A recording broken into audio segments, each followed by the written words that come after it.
खुदा अब्राहम को बुलाता है और खुदावन ने अब्राहम से कहा कि तू अपने वतन और अपने नातेदारों के बीच से और अपने बाप के घर से निकलकर उस मुल्क में जा जो मैं तुझे दिखाऊंगा, और मैं तुझे एक बड़ी कौम बनाऊंगा और बरकत दूंगा और तेरा नाम सरफराज करूंगा, सो तू बाइसे बरकत हो।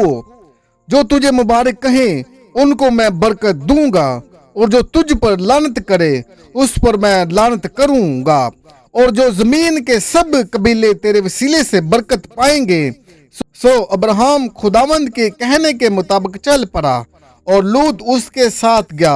और अब्राहम 75 बरस का था जब वो हरान से रवाना हुआ, और अब्राहम ने अपनी बीवी सारा और अपनी भतीजी लूत को और सब माल को जो उन्होंने जमा किया था और उन आदमियों को जो उनको हरान में मिल गए थे साथ लिया, और वो मुल्क कनान को रवाना हुए और मुल्क कनान में आए।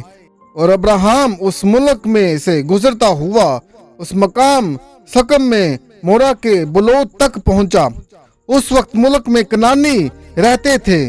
तब खुदावन ने अब्राहम को दिखाई देकर कहा कि यही मुल्क मैं तेरी नस्ल को दूंगा, और उसने वहां खुदावन के लिए जो उसे दिखाई दिया था एक कुर्बान गाह बनाई, और वहां से कूच करके उस पहाड़ की तरफ गया जो बैतएल की मशरिक में है, और अपना डेरा उसे लगाया। और बैतएल मगरिब में और आई में पड़ता, और वहां उसने खुदावन के लिए एक कुर्बान गाह बनाई और खुदावन से दुआ की, और अब्राहम सफर करता करता जनूब की तरफ बढ़ गया।